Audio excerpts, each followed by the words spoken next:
نحمده ونصلی علی رسولہ الکریم اما بعد فاعوذ باللہ من الشیطان الرجیم بسم اللہ الرحمن الرحیم۔ ہماری گفتگو کا عنوان ہے خواتین کا حج، محرم کے مسائل اور پردے کے شرعی احکامات۔ حج اسلام کے بنیادی ارکان میں سے ایک رکن ہے جو ساری زندگی میں صرف ایک بار فرض ہے۔ حج مبرور کی جزا جنت ہے۔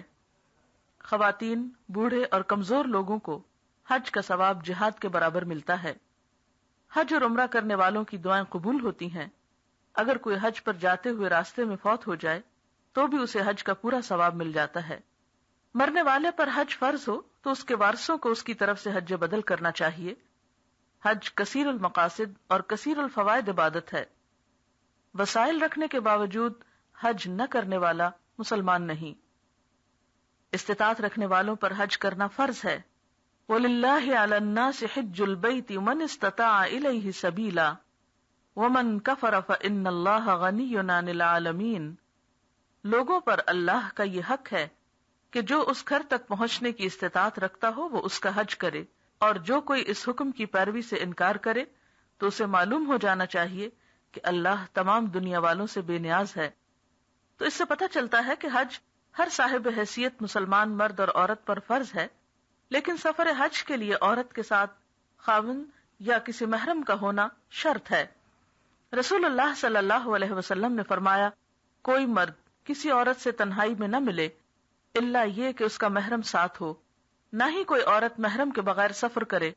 ایک آدمی کھڑا ہوا اور اس نے عرض کیا، اے اللہ کے رسول صلی اللہ علیہ وسلم، میری بیوی حج کے لیے جا رہی ہے اور میں نے فلاں فلاں غزوہ میں اپنا نام لکھوا دیا ہے۔ آپ نے فرمایا، جاؤ اور اپنی بیوی کے ساتھ حج کرو۔ حج یا عمرہ ادا کرنے کے لیے میقات سے بغیر احرام کے گزرنا درست نہیں۔ اگر خواتین حالت حیض میں ہوں تو بھی میقات سے احرام کی نیت ضروری ہے۔ پاکستان سے جانے والے حجاج عموماً حج تمتع کی نیت کرتے ہیں، اس لیے ایام حج سے پہلے مکہ پہنچ کر عمرہ ادا کیا جائے گا۔ خواتین اگر حیض کی وجہ سے عمرہ ادا نہ کر سکیں تو ایام حیض ختم ہونے کے بعد حدود حرم سے باہر پاکستان سے جانے والے حجاج عموماً حج تمتع کی نیت کرتے ہیں، اس لیے ایام حج سے پہلے مکہ پہنچ کر عمرہ ادا کیا جائے گا۔ خواتین اگر حیض کی وجہ سے عمرہ ادا نہ کر سکیں تو ایام حیض ختم ہونے کے بعد حدود حرم سے باہر تنعیم میں مسجد عائشہ سے احرام باندھ کر عمرہ ادا کر سکتی ہیں۔ خواتین کا احرام ان کا عام لباس ہی ہوتا ہے، بشرطے کہ پردے کی شرائط کو پورا کرتا ہو۔ خواتین حالت احرام میں زیور، گھڑی، اینک وغیرہ استعمال کر سکتی ہیں، نیز رنگین کپڑے بھی پہن سکتی ہیں۔ بخاری میں ہے کہ حضرت عائشہ کے نزدیک عورت کے لیے حالت احرام میں زیور پہننے، سیاہ اور گلابی رنگ کا کپڑا پہننے اور موزے پہننے میں کوئی حرج نہیں، لیکن خوشبو اور میک اپ کا استعمال درست نہیں۔ اسی طرح بال کاٹنا بھی منع ہے۔ خواتین کے احرام میں نقاب اور دستانوں کا استعمال بھی ممنوع ہے۔ سلے ہوئے نقاب کی بجائے خواتین ایسی اوڑھنی اوڑھ سکتی ہیں جسے بوقت ضرورت چہرے کے سامنے کیا جا سکتا ہے۔ اگر وہ چہرے کو چھو بھی لے تو کوئی حرج نہیں کہ چہرے کو کپڑا چھونے سے منع نہیں کیا گیا۔ حضرت عائشہ فرماتی ہیں کہ ہم رسول اللہ صلی اللہ علیہ وسلم کے ساتھ حالت احرام میں تھی اور قافلے ہمارے سامنے سے گزرتے تھے۔ جب وہ سامنے آتے تو ہم اپنی چادریں منہ پر لٹکا لیتی اور جب وہ گزر جاتے تو ہم منہ کھول لیتی۔ حالت احرام میں سر اور بدن کھجلانا جائز ہے، لیکن جنسی افعال یا گفتگو، لڑائی جھگڑا اور کسی کو اذیت دینا منع ہے۔ احرام کی نیت کرنے کے بعد زیادہ سے زیادہ تلبیہ پڑھنا پسندیدہ ہے۔ تلبیہ کے الفاظ یہ ہیں، لبیک اللہم لبیک، لبیک لا شریک لک لبیک، ان الحمد والنعمت لک والملک لا شریک لک۔ حاضر ہوں اے اللہ، میں حاضر ہوں، میں حاضر ہوں، تیرا کوئی شریک نہیں، میں حاضر ہوں، بے شک ہم تیرے ہی لائق ہے، ساری نعمتیں تیری ہی دی ہوئی ہیں، بادشاہی تیری ہی ہے اور تیرا کوئی شریک نہیں۔ تلبیہ اس وقت تک پڑھا جائے گا جب تک کہ طواف شروع نہ ہو جائے۔ حج کا احرام باندھنے اور تلبیہ کہنے کے بعد ایک مرتبہ اللہم حجۃ لا ریاء فیہا ولا سمعہ کہنا مسنون ہے کہ اے اللہ ایسے حج کی توفیق دے جس میں نہ دکھاوا مقصود ہو اور نہ شہرت۔ مکہ پہنچ کر مسجد حرام میں داخل ہوتے وقت پہلے سیدھا پاؤں اندر رکھیں اور یہ دعا پڑھیں، بسم اللہ والسلام علی رسول اللہ، اللہم اغفر لی ذنوبی وافتح لی ابواب رحمتک۔ اللہ کے نام سے داخل ہوتا ہوں، اللہ کے رسول پر سلام ہو، اے اللہ میرے گناہ معاف فرما دے اور اپنی رحمت کے دروازے مجھ پر کھول دے۔ جب بیت اللہ پر پہلی نظر پڑے تو دعا کریں، یہ قبولیت دعا کا وقت ہوتا ہے۔ کعبۃ اللہ کے قریب پہنچ کر حجر اسود سے طواف کا آغاز کریں۔ خانہ کعبہ کے گرد 7 چکر لگانے کا نام طواف ہے۔ ہر چکر حجر اسود سے شروع ہو کر حجر اسود پر ہی ختم ہوتا ہے۔ یاد رکھیے حج میں نہ تو حجر اسود کی عبادت کی جاتی ہے اور نہ ہی خانہ کعبہ کی، بلکہ عبادت تو اس گھر کے رب ہی کی جاتی ہے، جیسا کہ قرآن پاک میں آتا ہے فَلْيَعْبُدُوا رَبَّ هَذَا الْبَيْتِ، بس ان کو چاہیے کہ اس گھر کے رب کی عبادت کریں۔ طواف کے لیے باوضو اور نجاست سے پاک ہونا شرط ہے۔ اگرچہ طواف کی ابتدا حجر اسود کو چومنے سے ہوتی ہے، لیکن اگر رش یا بھیڑ کی وجہ سے چومنا یا چھونا دشوار ہو تو حجر اسود کی طرف ہاتھ سے اشارہ کرنا کافی ہے۔ بعض لوگ اس لکیر پر جس سے حجر اسود کی نشاندہی ہوتی ہے کافی دیر کے لیے کھڑے ہو کر دعائیں پڑھنے لگتے ہیں اور دوسرے لوگوں کے لیے زحمت کا باعث بنتے ہیں۔ ایسے میں کوشش کیجئے کہ جب آپ اس مقام پر پہنچیں تو دایاں ہاتھ اٹھا کر حجر اسود کی طرف اشارہ کرتے ہوئے بسم اللہ اللہ اکبر پڑھ کر فوراً آگے بڑھ جائیں۔ اس جگہ پر رک کر دوسروں کو اذیت نہ دیں، اور خاص طور پر خواتین تو ایسے موقعوں پر مردوں سے ہرگز گتھم گتھا نہ ہوں۔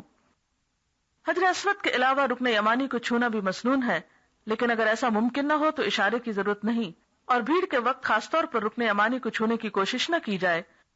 رکن یمانی کے بعد حجر اسود تک کا جو مقام ہے، آپ صلی اللہ علیہ وسلم نے اس جگہ پر جو دعا پڑھی وہ ہے ربنا آتنا فی الدنیا حسنۃ وفی الآخرۃ حسنۃ وقنا عذاب النار، اے ہمارے رب ہمیں دنیا میں بھلائی عطا فرما اور آخرت میں بھی بھلائی عطا فرما اور ہمیں آگ کے عذاب سے بچا۔ طواف کے دوران تلاوت قرآن، تسبیح، دعائیں اور اذکار کرنے چاہیے۔ اگرچہ گفتگو کی اجازت ہے، لیکن سوائے اشد ضرورت کے گفتگو نہیں کرنی چاہیے۔ بیت اللہ کا طواف دن اور رات میں کسی بھی وقت کیا جا سکتا ہے۔ دوران طواف اگر شرعی عذر کے باعث طواف کا سلسلہ منقطع کرنا پڑے تو عذر دور ہونے کے بعد پہلے چکر شمار کر کے صرف باقی چکر پورے کریں اور اسی جگہ سے آغاز کریں جس جگہ سے سلسلہ منقطع کیا گیا تھا۔ حتیم بیت اللہ کا حصہ ہے، لہذا حتیم کے باہر سے طواف کریں۔ طواف ختم ہونے پر مقام ابراہیم کے قریب 2 رکعت نماز ادا کریں۔ اگر وہاں جگہ نہ ہو تو پوری مسجد میں جہاں بھی جگہ ملے 2 نفل ادا کر لیں، اور اس میں بھی کوشش کریں کہ مردوں کے قریب نہیں بلکہ خواتین کے لیے مختص کیے گئے حصے میں نماز ادا کی جائے۔ رسول اللہ صلی اللہ علیہ وسلم نے طواف کی رکعتوں میں سے ایک رکعت میں قل یا ایھا الکافرون اور دوسری میں قل ھو اللہ احد کی تلاوت فرمائی۔ طواف ختم ہونے پر زمزم پیے، کچھ سر پر بھی ڈال سکتے ہیں، اور زمزم پینے سے قبل دعا مانگے کیونکہ یہ بھی قبولیت کا وقت ہے۔ رسول اللہ صلی اللہ علیہ وسلم نے فرمایا زمزم کا پانی جس نیت سے پیا جائے وہ پوری ہوتی ہے، لہٰذا میں اس نیت سے پیتا ہوں کہ قیامت کے روز میدان حشر میں پیاس کی شدت سے محفوظ رہوں۔ زمزم کا پانی پینے کے بعد صفا و مروہ کی طرف جا کر سعی کی ابتدا کرنی چاہیے۔ سعی حج یا عمرہ کا رکن ہے، یہ ادا نہ کیا جائے تو حج و عمرہ ادا نہیں ہوتا۔ سعی صفا سے شروع ہوگی اور مروہ تک 1 چکر شمار ہوگا، اسی طرح مروہ سے صفا تک دوسرا، اور یوں 7 چکر مکمل کیے جائیں گے جو مروہ پر مکمل ہوں گے۔ صفا پہاڑی پر اتنا چڑھیں کہ بیت اللہ نظر آئے اور قبلہ رخ ہو کر یہ مسنون الفاظ کہیں لا الہ الا اللہ وحدہ لا شریک لہ لہ الملک ولہ الحمد وہو علی کل شیء قدیر لا الہ الا اللہ وحدہ انجز وعدہ ونصر عبدہ وہزم الاحزاب وحدہ۔ اللہ کے سوا کوئی الہ نہیں، وہ اکیلا ہے، اس کا کوئی شریک نہیں، بادشاہی اور تعریف اسی کے لیے ہے، وہ ہر چیز پر قادر ہے۔ اللہ کے سوا کوئی الہ نہیں، وہ اکیلا ہے، اس نے اپنا وعدہ پورا کیا اور اپنے بندے کی مدد فرمائی اور تمام لشکروں کو اکیلے ہی شکست دی۔ صفا اور مروہ کے سب ستونوں کے درمیان مردوں کو دوڑنے کا حکم ہے، مگر عورتیں اپنی عام رفتار سے چلیں۔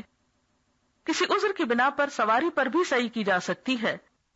سعی کے دوران بھی کثرت سے دعائیں کریں، تسبیح و تحلیل کریں اور حمد و ثنا کریں، درود شریف پڑھیں، یعنی جو بھی اللہ کا ذکر ممکن ہو کرتے رہیں۔ سعی کے دوران باوضو ہونا شرط نہیں۔ سعی کے اختتام پر احرام کھول دیں۔ اس موقع پر خواتین صرف 1 یا 2 پور انگلی کے برابر بال کاٹیں، نہ کہ سارے بالوں کی ٹرمنگ، یہ ضروری نہیں۔ عورتیں اس بات کا بھی خیال رکھیں کہ بال مردوں کے سامنے نہ کاٹیں، الگ سے ایک طرف ہو کر کاٹیں۔